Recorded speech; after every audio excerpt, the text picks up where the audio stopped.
du koy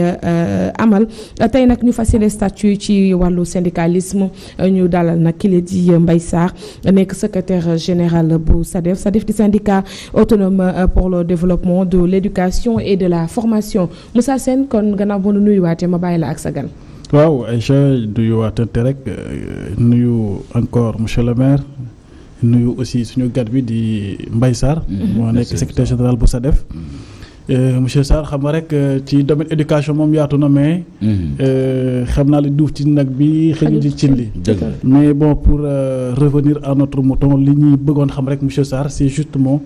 alors est-ce que on peut comprendre la genèse d'abord du SADEF? Ah oui, la genèse du SADEF, le SADEF est parti en fait bëgg-bëggu jàngalekat yi la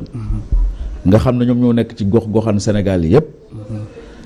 ñu gis ne syndicat yi nga xam ne ci lañ nekkoon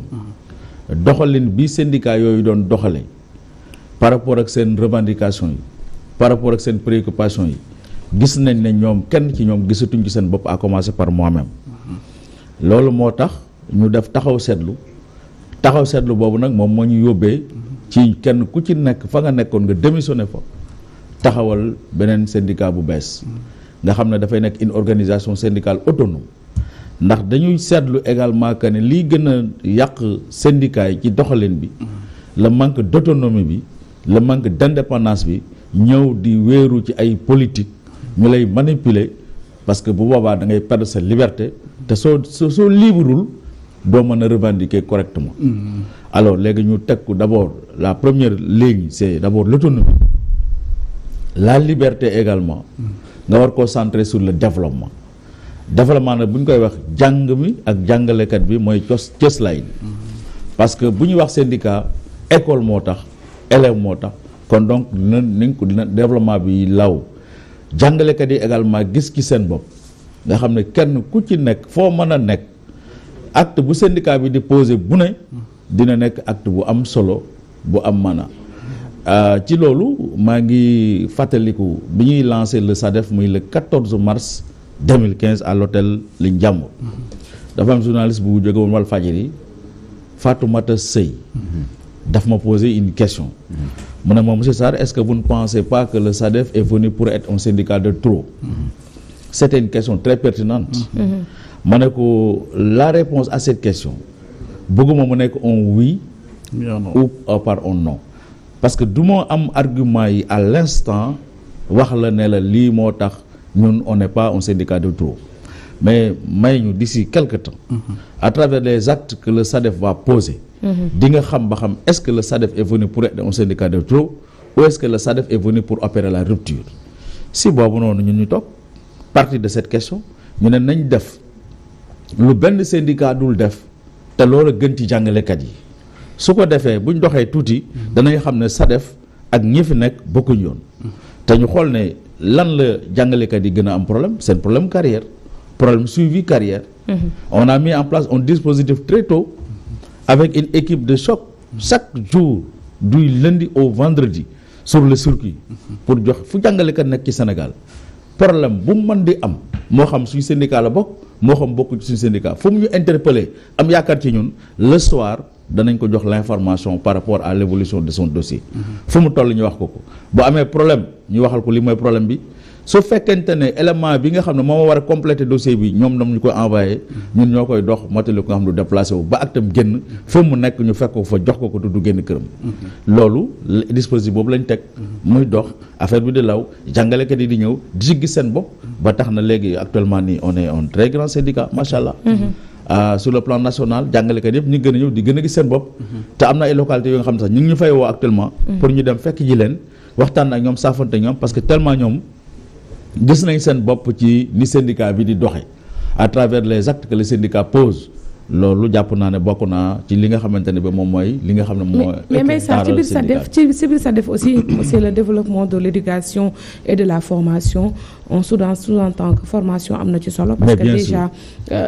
plainte ak complainte et enseignants yu bëri mooy accès à la formation mais c'est vrai te bu ñu wax la formation c'est de manière générale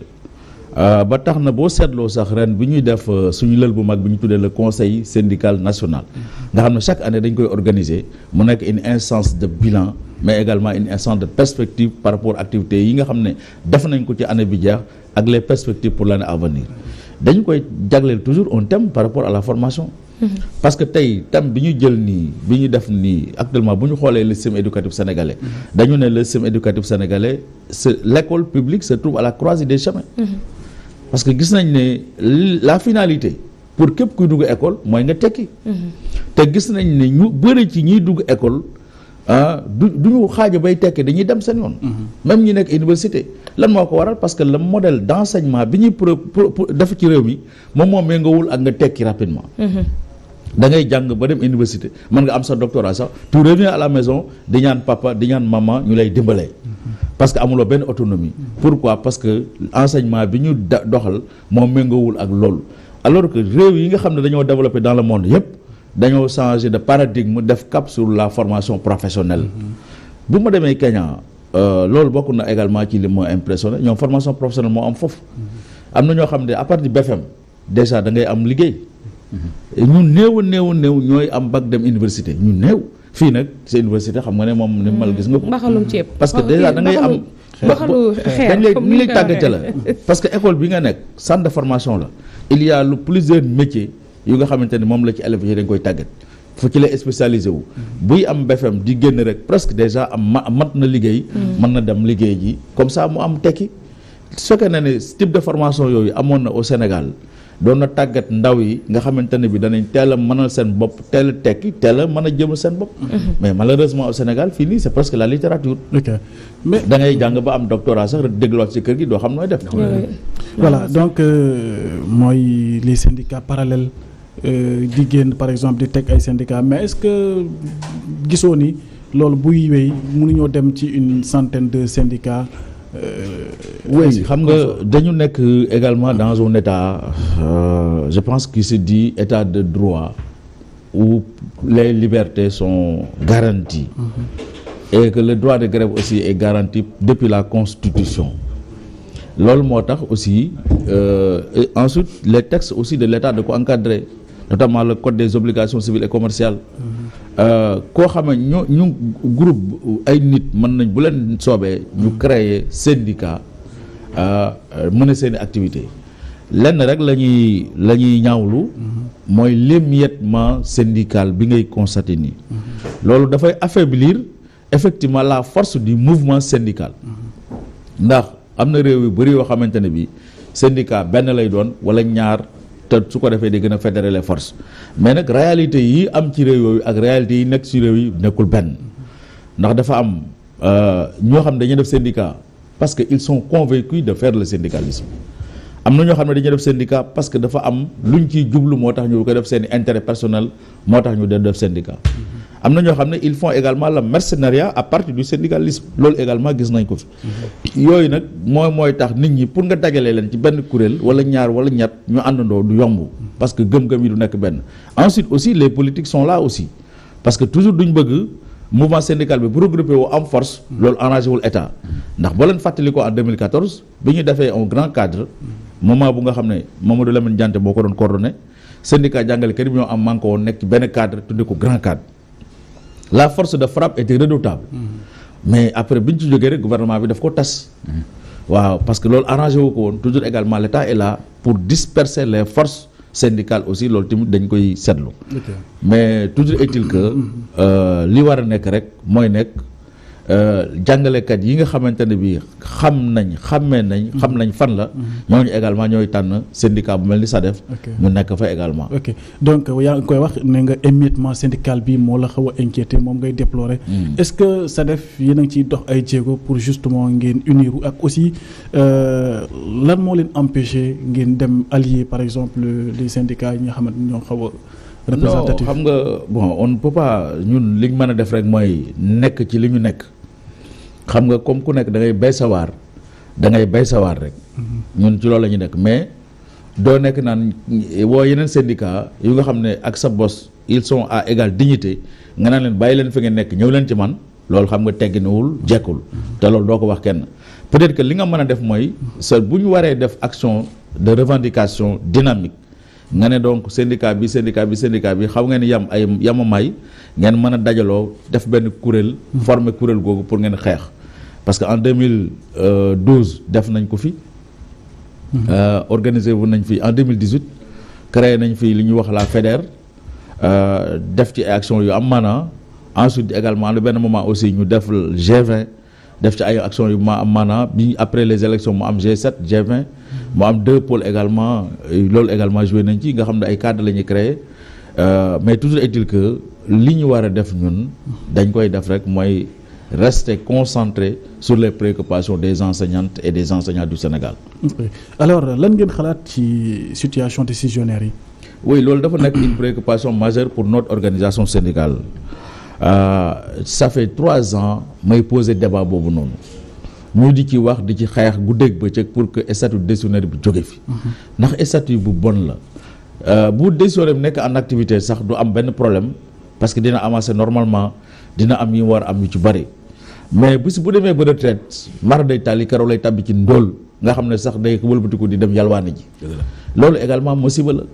ndax yow mën nga dem ba sa salaire ak ay 600 000 francs nga dem retraite war a toll dem ci ay 70 000 francs loolu déjà dafa yéeme xam nga loolu ndóol mënul sax gérer kër gi su ko defee njaboot gi day tasaaroo problème yi nekk et puis les femmes boo ci yoree 2 3 moom problème baa nga noonu da mas naa dem benn localité ñu expliquer ma le cas benn enseignant dafa demoon ba gradé mu dem retraite di fayeku ji pension pour la première fois ba mu ràngee ba agsi ñu jox ko 65 000 francs dégg naa bi mu ko téye rek te salaire bàyyi leen kër ga te et puis xam nga yaa ma gën a xam boo ayee ci kii su weer yi di bëgg a dee mën na la nijaay nag bul ma fàttee weer wi nag buy dee sama bàjjen ba nekk fële dafa ma ndey la woon doomam bi te dañ ko war a xewal bëgg naa na nga may ma lii nga encaissé nga ne waaw nga dem sikkale aussi day def doléance bu xaw niir ak moom nga ne waaw nga ay sikkale mu jox la benn doléance nga ne waaw alors nga xëy suba les enfants aussi expriment leur doléance nga ne waaw nga bàyyi si kër gi facture courant de 70 000 francs nga dem rang ba jege ñu jox la 65 000 francs mënul fay sax facture kër gi sans compter les doléances des maisons et des femmes et des enfants nar ka ngay def loolu yëpp bu dajee sa bopp bi mais da ngay daanu est-ce que ñun dañoo war a toog dina yaccaaral di xool jàngalekat yi dem retraite daanu ci conditions yi voilà pourquoi ñëpp war a manko amul syndicat bi syndicat bële ñëpp war a manko pour que statut décisionnaire bi jóge fi loolu mooy suñu combat majeur. Ensuite également dañ koy articuler avec la retraite à 65 ans ndax dañu gis de plus en plus jàngalekat yi dañuy dem retraite presque relativement jeune 60 ans da ngay apte valide am expérience dem di jàngale ji le privé moo lay woo jox la ay responsabilités nga dem di jàngale foofu. Pourquoi État du Sénégal mënul prolonger ne serait-ce que de 5 années là ci loolu noonu jàngalekat bi au lieu que muy dem ci privé bi di monnayer son talent mu def ko fi. ba pare doo xoolee jàngalekat yi du ñu recruter ji État du Sénégal recruter du presque jàngalekat école yi ba jamono ji may wax ak yow nii am na élèves yoo xam ne jàngaguñ ndax amuñu maître. am na ay lycée yu nga xamante ne yenn discipline yi comme philosophie comme mathématique élèves terminale yi amaguñu professeur loolu te déjà xam nga c'est très grave. te jaaxalul sa état yooyu nag la ñu wax ne na fi jógee loolu mooy les préoccupations pour que mu jóge fi nag nañu jël des mesures palliatives parmi les mesures nañu prolonger le séjour en activité de l'enseignant jusqu'à 65 ans pour que mu mën a permettre au moins mu gën a mën a def son expérience gën a mën a jàngale gën a mën a également combler sa situation de salaire ndax bu fekkente ne yow sa cotisation sociale demewul noonu nga war a retraité war a fay ko pension bu ñàkk fayda bu doy waar su boobaa loolu gënul te di la indil problème donc autant ñu prolonger la pour que nga mën a def dabaatal sax en termes de cotisation sociale li nga tardé woon loolu moo tax ñun ñuy porter le combat pour que la retraite ñu yóbbu ko ba 65 ans loolu également ñu ngi ciy def ay jéego ak yeneen ensuite dañu gis également que ne chaque année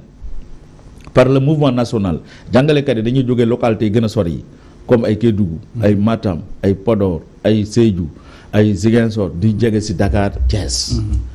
zone yooyu noonu di gën a manqué ay enseignants parce que nit ñi duñ fay dem noonu mais dañu wax ne État du Sénégal dañuy proposer ñun ñu def une indemnité spéciale d'éloignement jagleel ko jàngalekat yooyu accepter nangoo servir dans ces zones éloignées de Dakar. C'est raisonnable. Pour que au moins li ñu naroon li tax ñuy xëccu di ñëw buñ ko amee foofu ñu toog fa loolu état war na ko mën def mais boo nekkee Dakar ak nga nekk Thiès di nga mën a boo dee mathématique ngay jàngale wala philosophie wala science physique di nga mën a am des cours yu lay mën a permettre nga am d'autres revenus complémentaires par rapport ak li ngay am sur pendant tes heures creuses mais kooku nekk dans ces zones profondeurs la mënu ko am et que mënu ko am nañ ko jox benn indemnité compensatrice nga xam ne dina mën a compléter loolu mu naroon na ñàkk te doon ko yaakaar si fii su boobaa dina gën a toog teg séjour jàng mi gën a normal ay perspectives la ñuy teg ñun suñu organisation pour que bu ko état defee situation boobu jëm kanam loolu également ñu ngi nekk di ci xalaat loolu mooy suñu ay propositions yi nga xam ne moom la ñuy teg actuellement nii. est-ce que jàppoo ni gouvernement bi def na ci côté décisionnaire yi ay jéego amul est-ce que. bon xam nga le ministre de la fonction publique actuelle. muy Gallo Ba bi mu ñëwee daaw vote du budget dafa toog assemblée nationale mu ne le projet de décret est sur la table du président de la République jàngalekat yépp amoon yaakaar ci loolu. ren encore mu ñëwaat waxaat leneen. xam nga déjà loolu yabaate passé wu ko. te dañu jàpp ne ñun ministre fonction publique bii fi nekk nii du ministre xuusma ñàpp la parce que li ñuy bëgg mooy am ministre bu nga xam ne da ngay agir de manière conséquente ci préoccupation jàngalekat yi mais doo ñëw toog sa bureau rek bureau bi yéem la ngay seetu di loolu du ministre boobu la ñu soxla ñun te dañoo bëgg ministre également buy wax dëgg te dañoo xool ne ba mu fi nekkee ba léegi problème jàngalekat yi dañoo gën a tardé seen dossiers yi dafa gën a tardé si seen wàllu acte am na ñu nga xamante ne bi seen dossier bu ñu koy traité dañ la defal rejet nga ñëw indi complément bi waroon ñu naan ko rejeté ba léegi si ni depuis 4 mois loolu réglé wuñ ko mu indi fi beneen kii logiciel ñu tudde ko Giraffe 2 mu ci initier ay projet de gestion projet yooyu ñu doon defal ci acte yi depuis 4 mois bougé wul mi ngi au bureau te gisoon nañ ne au moins Mariama Sarr ba mu fi nekkee jëloon na ay initiative yu nga xamante ne bi doon na tax actes yi di génne normalement actes yi di génne normalement ba tax na tey jàngalekat yi ci bari boo demee sur le terrain il regrette le départ de Mariama Sarr bu ñu sañoon tey Mariama Sarr toog fi ndax jàngalekat moom na situation di amélioré wu na ay actam di génn ay avancement di génn su boobaa la naan ministre mi ngi liggéey et baromètre d'évaluation de l'enseignant noonu la de par rapport au ministre ay dossier buy avancé ay actam di génn day jàpp ne ministre baa ngi liggéey parce que mi ngi signé acte yaa ngi génn mais bu fekkente ne acte yi yeex na génn nga am problème mënul réglé wu sa dossier taf dañ naan kii liggéeyul te ñun baromètre boobu la ñu am donc jàpp nañ ne le ministre là ba fi nekk nii liggéeyul donc ñun vraiment ministre buy liggéey lañ bëgg mais bëgguñ ministre bu nga xam ne da ngay def yaataa yumbe xamul lu muy def mais wax dëgg yàlla liggéeyul loolu moom ñun constaté nañ ko bu baax quoi. alors ñu wax ci élection de représentativité centrale syndicale yi ban position la ci secteur éducation def ban jéego. waaw xam nga ñun nag yàlla dafa def ñu bokk depuis bi ñu créé syndicat bi. ñu def notre congrès constitutif affilié à la Synthèse FC dirigé par Cheikh Diop. ñu nekk fa nag nekk membre du bureau confédéral membre du secrétariat exécutif national nekk foofu noonu di fa def liggéey bu mucc ayib ba tax na bi ñu sooboo ci élection yi bii yoon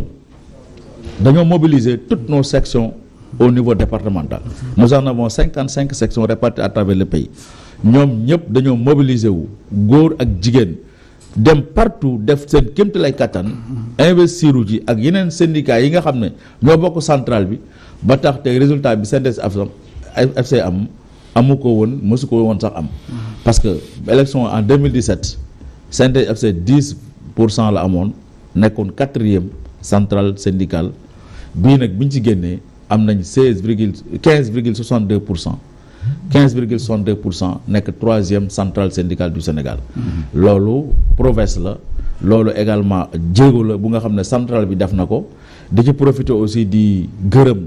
liggéeykat yi nga xam ne ñoom yëpp ñoom mànkoo pour que centrale bi am résultat boobu mu am rawatina les enseignantes et enseignants affiliés au SADEF nga xam ne un peu partout au Sénégal ils se sont investis pour faire un travail remarquable pour que la Synthèse FC obtienne ces résultats là maa ngi leen di sant di leen di gërëm un peu partout au Sénégal par rapport ak effort yooyu nga xam ne def nañ ko. alors bëggoon wax ci dialogue social bi lan ngeen am di ci wax est-ce que yéen a ngi maintenir seen position ginnaaw conférence de presse bu mujj bu Synthèse FC amaloon seen position boobu yéen a ngi ko. mais oui toujours nous maintenons cette position là. dañ jàpp ne au Sénégal li ñuy wax dialogue social de restitution la ñuy def. et wax naa ko depuis 2009 on pratique au Sénégal un dialogue social de restitution parce que man dama fekk ay protocole d'accord bi ñu duggee en 2003 le 8 mai 2003 ñu signé benn protocole d'accord boobu syndicats yi 13 organisations syndicales ñoom manqué woon ci benn kuréel bu ñuy wax intersyndical. ñu ñëw en 2006 ñu signé beneen protocole d'accord ñu war a ñëwaat defar grève en 2009 mais protocole 2009 boobu noonu dafa nekkoon benn condensé des points de l'ensemble des protocoles signés non appliqués ñu dajale ko mu nekk benn condensé jour boobu keroog sax bi ñuy signé protocole bi c'était sous la houlette du ministre d'État Zakaria Diaw ministre d'État ministre de la fonction publique ñu dajale yëpp teg ko jàppoon ne nag jeex na quoi parce que état dina jëfe lii rek mu jeex mais ba léegi si ni may waxe yow protocole boo dégg signé nañ ko am na ay points yu nekkoon ca protocole yooyu yu ciy nekkaat kon donc loolu problème la ensuite dañuy signé protocole ba pare au lieu que ñu appliquer ko l'année suivante ñu déposer préavis de grève pour exiger l'application du protocole signé l'année dernière ma jàpp ne loolu mooy maanaam par exemple état dafay confisquer lim la yoreel parce que quand le protocole est signé déjà c'est un dû l'état vous doit quelque chose loolu noonu bu ko jëfewul joxuloo ko kon danga confisqué léegi nag yow tu cours derrière et tu demandes à ce que l'état mu restituer la lim la yoreel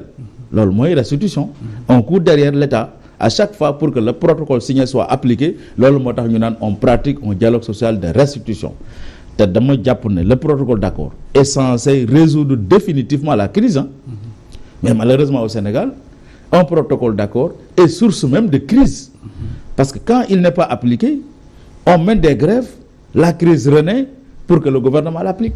donc ci contexte boobu lañ nekk moo tax dialogue social de restitution la ñuy def moo tax man chaque fois wax naa ko sax le président du Haut Conseil du dialogue social ndax man gisuma véritablement njariñam wax naa ko quoi xam nga bu président bu njëkk li ñu amoon comité national de dialogue social moo amoon le président fa Youssoufa Wade doon ko jiite def ci liggéey bu mucc ayib président Macky Sall ñëw gën a jox gëdd dialogue social bi jël décret créé ko ne Haut Conseil du dialogue social jël benn ancien ministre d'État ministre de la fonction publique jiital ko mu koy jiite muy Innocence Ntap ñu amoon ci yaakaar bu baax mais malheureusement dañu gis ne au lieu que moom mu départiru du gouvernement doxal ay activités en tant que Haut Conseil mais day topp ci gannaaw gouvernement bi rek orientation bu gouvernement bi def rek mu répété ko loolu amul autonomie amul liberté donc deful dara alors que moom dafa war a ñëw créer lu bees te partout au Sénégal dañ naan le dialogue social est ouvert et inclusif mais moom dafay ñëm un dialogue social non seulement de restitution mais basé sur la restriction topp ci gannaaw gouvernement loolu amul njariñ loolu moo tax ñun dialogue social bi peut-être la dernière intervention oui voilà donc année 2023 lañ jógee ñu ngi aussi ci 2024 alors est-ce que am ngeen satisfaction ci 2024 ci seen revendication ak aussi fan ngeen na ma àgg ak gouvernement bi pour mais xam nga loolu kay war nga ko xam sax que ne on n'est pas satisfait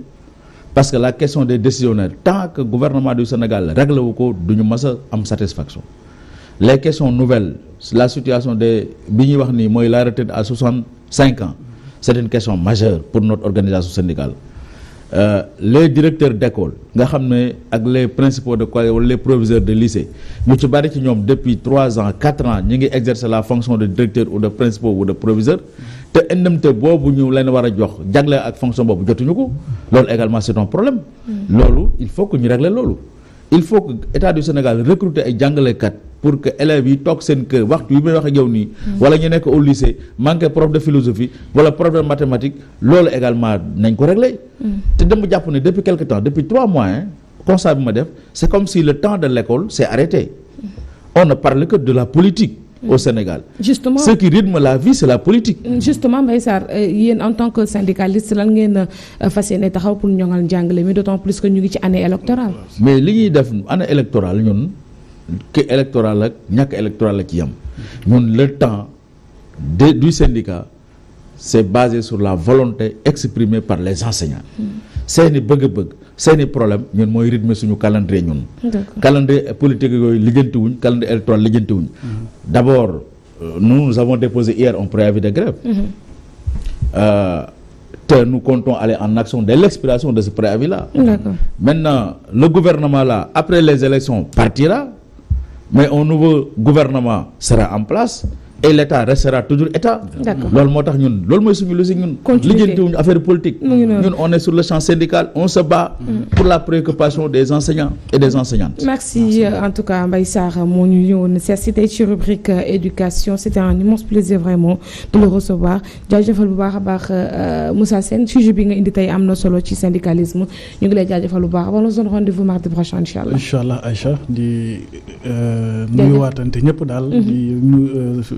remercier monsieur Sarr. Mbaye Sarr. ci teewaay bi parce que c'est pas facile de se lever tôt. très tôt man sax xaw naa kii parce que retard bu mu accusé. mais newoon naa la dina ñëw. parce qu'il respecte les rendez-vous quand même Mbaye Sarr. non man maa leen di sant di leen gërëm. oui Walfadjri c'est ma famille. oui voilà loolu moom vraiment maa ngi leen di sant leen di gërëm te ce sera toujours avec un plaisir. que de venir répondre vraiment aux invitations de Walfadjri. mu ngi noonu Mbaye Sarr il est le secrétaire général du syndicat autonome pour le développement de l'éducation et de la formation. En attendant de l'autre côté maa ngi ak Pierre-Edouard Faye aujourd'hui l'invité de PEF reçoit monsieur Ibrahima Faye.